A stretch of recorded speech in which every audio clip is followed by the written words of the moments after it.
Welcome back to my channel Learning Point with DK, and today I'll teach you the rest of the chapters of up yearly of beehive.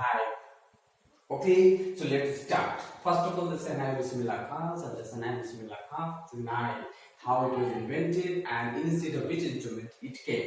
So first of all, it was pungi. Pungi was a shorter one and it used to produce unpleasant shrill sound. That's why I always say he banned it. And after that, a barber who actually invented a Sainai which was broader and longer than pungi and could produce a very musical and rhythmical sound. So how it was? So it was having the 7 holes. When the finger passed over it holes, and then given the air inside, it produced musical notes. Now it was first of all played in the sharp chamber by a nai. So it was given the name Shehnai. Now you see the Ustad Bismillah Khan who took it to the another level in the world and gave him the world famous instrument. So let's see how it happened. This Ustad Bismillah Khan was sent to maternal uncle in UP in Banaras, and where he started doing practicing after seeing his maternal uncle Ali Baksh, and then kept working on it, and then finally he invented a new ragas, and so he became world popular and used to go to the abroad and many other places like in America, in England, in France, in Afghanistan, and everywhere he was welcome, invited by the great personalities of the world. Then one time one American follower who actually invited him to come and set up a school to let the other American followers to learn Senai how to play.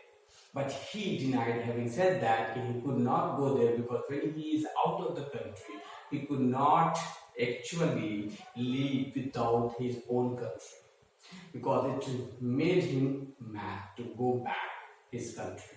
When he was in the country and outside of his state, when he was living that is Banaras in the UP, then he remembered his Banaras and the Ganga Ghat, where he practiced a lot and created a new ragas. And then when he is in Banaras, then he remembered his native land, that is Jumrao. So he was very grounded and down to earth person. So this is what about Ustad Bismillah Khan. He was given many prizes and awards, civilian awards like Padam Bhushan, Padam Vibhushan, Padam Shri and Bharat Ratna. This is how this chapter is done here. Now we will move to the next chapter, that is Wind. This is the poem Wind Subramanya Bharti. The name must be remembered, Wind Subramanya Bharti, and then you see that in this it is told about the wind and its nature. Wind is actually created as a god, as a friend of human being, and also destroyer of all the things. Even human is not away from it. So what happened that in the beginning of few lines, everything the god is devastating. Whether it is bookshelf, a book, a door or window pane and anything else, even the whole building. That time he says it acts as a destroyer. But another few lines further he told about him as a powerful supernatural being or the God who actually gives us power, gives us energy. Then this is happened when it rains takes place because of wind, and then the poet talks about it. Then poet also tells about the nature of God is that he is friend with you when you are strong, but when you are weak, like winnowing in the process, in which the grain is taken away by the wind. In the same manner, wind takes away that those strong people are given the support by the wind, and those who are weaklings, they are destroyed by the wind. That's why wind makes us understand to be stronger so that we can survive in this world.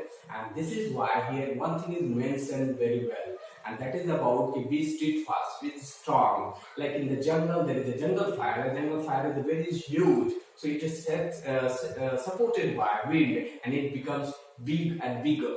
But on the other hand, the fire of a candle, which is a small one, so this is extinguished or put out by the wind because it is not big. That's why it can easily be put out. So you become so big, so powerful that no one can defeat you or to subdue you. Now, I hope you have understood this one. We will move to the next. This is chapter, The Little Girl, that is written by Catherine Mansfield. Little girl, this is about little girl, that name is Kezia, and she actually was afraid of the father's gigantic feature, his monstrous feature, and the harsh sound. And in the morning time, father used to come and the wish and the kiss on her head. She also used to say like greeting, good morning, and the father went away. Then she felt very good.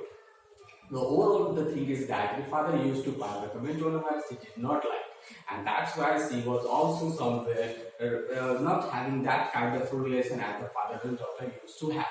So that time the grandmother asked Kezia to go and bring something, a gift for your father. So Kezia took a cotton cloth, yellow cotton cloth, and they tried to make a cushion. The three parts, six sides, she stretched, and both was not done.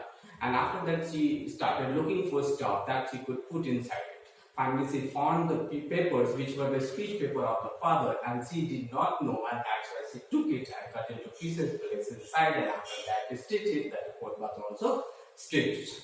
After that, the father came and started looking for it. He did not find it, became very angry, asked for it. The mother went upstairs and they came and then asked, and then she actually told the papers. After that, Kezia was called there and she was beaten up and they called, you did it and you must know the lesson after this. Then what happened? She the whole night kept crying, but the grandmother, put her into a shawl and told in the morning time you will forget.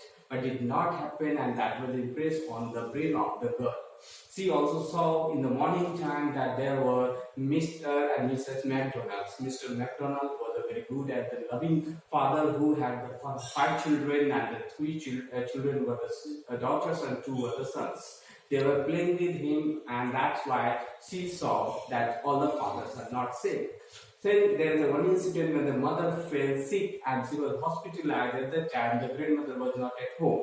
So there was the Alice, a cook, who was also there, and she asked her to be there. But she said that I have to go, and you just don't make noise when your papa is there sleeping, and don't get him disturbed. But what happened after that? As she was having the fear of seeing a nightmare in the night, a horrible dream, she saw in which a butcher was coming with a knife and coming near to her and near and near. She started crying. At the very time she opened her eyes and saw there the father who was there to help her. And he grabbed her in her strong arms and took her to the bed and asked her to rub her legs on his legs so that she would get the warmth as there was a cold, extreme cold outside. And this is how finally she realized the father how much loved. One incident that also happened, the grandmother asked Kezia to on the Sundays to go and try to talk to the father when they were free. But that also did not take place, because when Kezia on Sundays and then Saturdays used to go there, then finding the parents, they were busy in their work, like a mother was reading the newspaper or magazine and father was sleeping on the sofa and keeping the best cushion there on the legs, on the head, and keeping the hanky on the face. So that was also which was an unsuccessful attempt made by Kezia to have the good relation with the father and mother.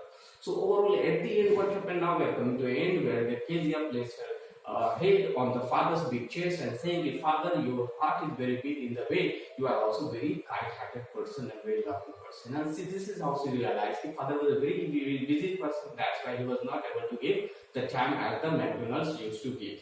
This is how Kezia realized the father loved her a lot. So this chapter is done. Now we have here Rain on the Roof. Here's the Rain on the Roof. This is composed of written by Court Skinny. Court Skinny, Rain on the Roof. Must remember this name because these are the two. So in the introduction, you may have the name of the chapter and the name of the writer or the poet of the poem and writer of the chapter. So that is very important. I have written here. Must remember this. So Rain on the Roof, it's a poem. It's about like when there is a rainfall and it drops and it fall on the roof, then what happens? They produce a pattering sound. That pattering sound, that is the sound produced by the raindrops falling on the roof, and that is actually heard by the poet, and poet loves it. Listening the sound in the house where there he is in his chamber, in his room, and outside on the roof when the falling of the tinkling and then falling of the drops of rain, and then that produce a very loving sound for the poet, and poet loves it so much that he felt he started seeing the new ideas and different thoughts of his past time, and that is why he loved it. At the end, what happened? He felt the last stanza, is that the number thousands of stories coming into his mind, and finally he saw that the mother who was standing there, she did not go until it was morning. This is done now. Now we will move to the next. This is a truly beautiful mind. A truly beautiful mind. This is actually a very beautiful story about the journey of the greatest scientist of the world, that is Einstein. Einstein, Albert Einstein was born in 1879 and in Germany. You see that what happened to him, the 2.5 years old, and he was not able to speak anything else. And if he started speaking, then he used to repeat one line 2 times. Even in the dinner time, he did not used to speak until there is anything problem. Once he spoke, and that time the parents got really got relief. Okay, finally he spoke something. So now let's move to his some work. First of all, this is how he started. Actually, 1900, when he completed his graduation, after 2 years, still 2 years after graduation, he did not get any job. Then 1903, that is the time when he got married and never married whom he wanted to marry, but mother, she did not allow for it before it, but finally they got married. After that marriage, 1905, he gave one theory, that is a special theory of relativity, and that was the great E is equal to mc square, where each energy, m is equal to mass, and c is the speed of light. Then he gave another idea, that in 1915 he gave the idea of general relativity, the theory of general relativity, and then this is about the idea that he could predict the date of the solar eclipse, and which was fantastic and amazing for what was called the scientific revolution by the press and the media. So 1919, that was actually done. What he predicted in 1919, the same date and the same time that happened solar eclipse, and he was become the world known person in the world, and then everywhere he was awarded, rewarded, and welcomed and invited. Now see here what happened in the beginning of his life. So where his schooling life, in the more beginning, now I told you about his success, now I'm coming back to his schooling life. In the beginning, when he was only 15 months old, he was taken to the Munich, and after that he was taken to Milan. In the beginning, he was a very good student, but he didn't like school at all because of the hard and disciplined life in the school, and where he did not like history and so on like that, other subjects. He used to ask, why should I learn other things, but they are not important. Then after that, what happened? He was taken to Milan, and then finally he was admitted to the German Switzerland speaking school, and where there he found that that's a better place than the previous school, which was in Munich. Now let's understand that he got the admission in Zurich University because of Wilhelm Marek, who was same as he, because he was very intelligent as Einstein himself. But together used to have the exchange of the love letters in the chemistry and the mathematics languages, which was very also comical work. So now here his schooling life and the college life, and then after that 1900, as I told you, that he passed the graduation, and after 1902, in between that is 2 years, he actually worked as a tutor and used to give the tuition to the people. But finally, as a technical expert, he was appointed in Bern, and there he used to go through and assist the other scientists, and because of that, he had his own idea, and that's why he said the his desk he called the theoretical physics, and then that's why he told him about it. It's a great thing for him. Now see, further we'll see that when he got all these things in 1939, that was the time that World War took place, and after that it was very emergency in the world, and then the Germany actually discovered the fission reaction, and that came American President Roosevelt, he came to know about it, and that's why he was not happy about that. And then this is a long letter written by Einstein to inform him how the nuclear bomb could be dangerous and could destroy not only the place where it could be bombarded, but other places which are along with it. And therefore, what happened in 1945, Nagasaki and Hiroshima, where there was a nuclear bomb dropped by America, actually, because of this letter, American president took a very serious note and made this bomb and dropped there, and then lakhs and lakhs of people were killed. At that time, Einstein actually felt very bad, and he, after that, for 10 years continuously until the death of his life, he kept working as a social worker and kept trying to inform the people and make them aware about the devastating nature of bombs and the weapons that the people in the world are running after and then hoarding it. So this is how he was a genius man, a world visionary person, because he could see the earth happening, they could take place in the future. And so he was a great genius, scientist, social reformer person. And finally, he was no more, and that's why done. Let's move to the next one. This is the Lake Isle of Innisfree. You see that this is the Lake of Isle of Innisfree. This is written by William Butler. It's in short, you can remember WB. It's in this poem. What we come to know that you see the Innisfree. It's an island. Where this is the island. Oh, and then there is a lake. It's a lake refers to actually seashore. And the poet, he is talking about the time when he, in the childhood time, used to go this island, and at that time he felt the peace of mind, and that was a fantastic thing because and that's why he has imagination. In the imagination in his own city, when he is living in a busy life and his schedule, he wanted to see again this place. And then he's saying why? Because in the busy life in city, there is a too much population, this populated crowded area, too much noise and no peace of mind for him. So he wanted to go back to the island where he actually in childhood time went. Then he talked about what he would do there. He would like to make a cottage with the mud and the other things like hedge, and then he would also have in front of his house there the honeycomb, and then there is one thing more, that is what is the 9 bean rows, that the plants he wanted to also sow there. Now see, he talks about the morning time, in the morning till night, there is like many things happen in the morning time. That's like a beautiful day, sunlight everywhere, peace of mind. In the noon time, that the hot sun is sky, is a very hot sky, and that's a change the scenario of and the scene of that place. In the evening time, the linnets bird, they are flying in a flight, and that's a beautiful sight. In the night, when the morning and then the day is over, and then comes the time for the evening and the late night, then there's the sound of the crickets, which they like producing the sound, and that kept going on until the night is over and the new day comes, that is morning.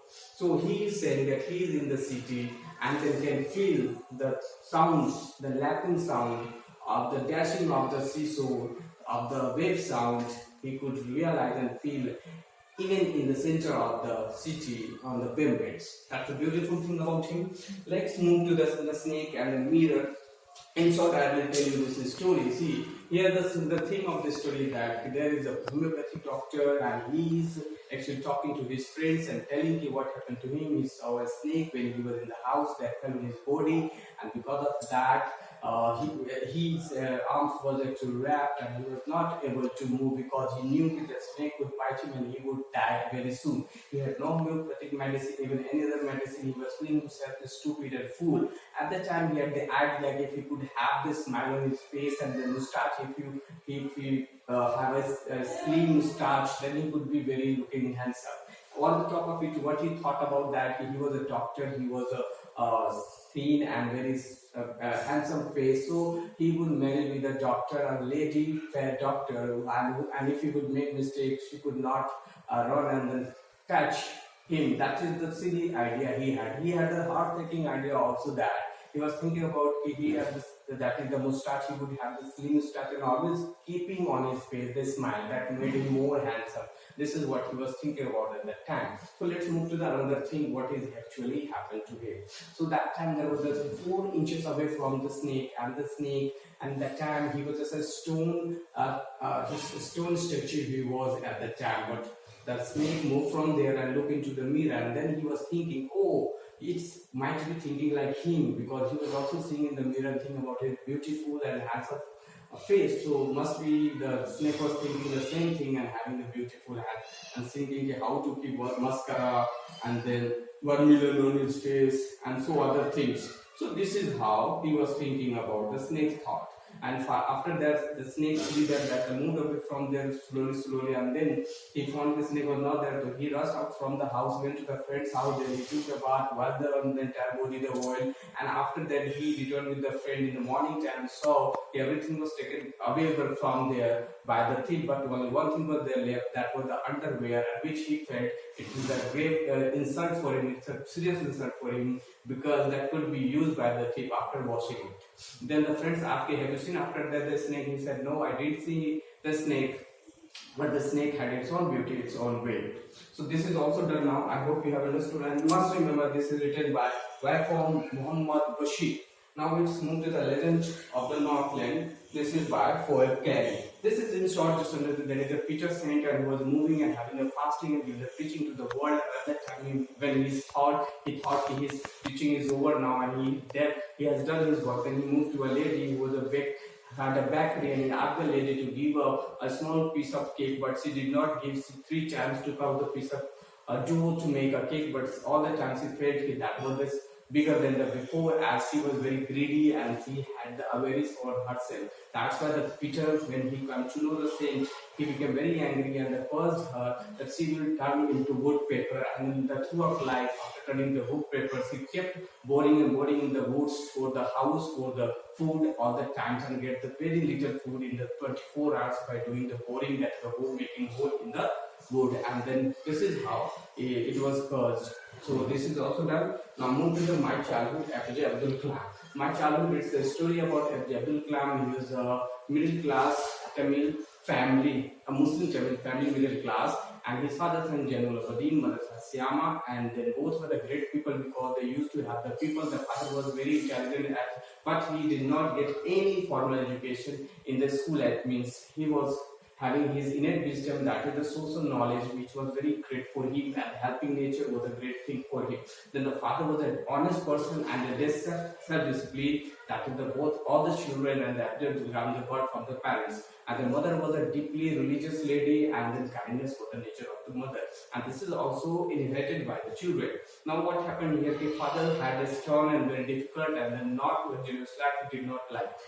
But he was also at that time, it does not mean he did not pay attention to the family or the required for the family. He used to fulfill whether it was medicine, whether it was food, whether it was school, education for the children. He provided, he worked hard and did so. This is how the Syama was a great co-helper for the father, because she used to help the father of APJ Abdul Kalam in making the food at the time of noon time, when the people outsiders were the more than the family members at that time. She used to cook the food for the outsiders, and this is how he used to help the father of APJ Abdul Kalam. Now APJ Abdul Kalam, he had a number of things. First of all, he had the three friends, like Ramananda Shastri, Arvindan, and Siva Prakash. And they were all the Hindu, pure Hindu Brahmin family they belonged to, but they did not have any ever that kind of religious any gap and then the problems of bitter experience he had.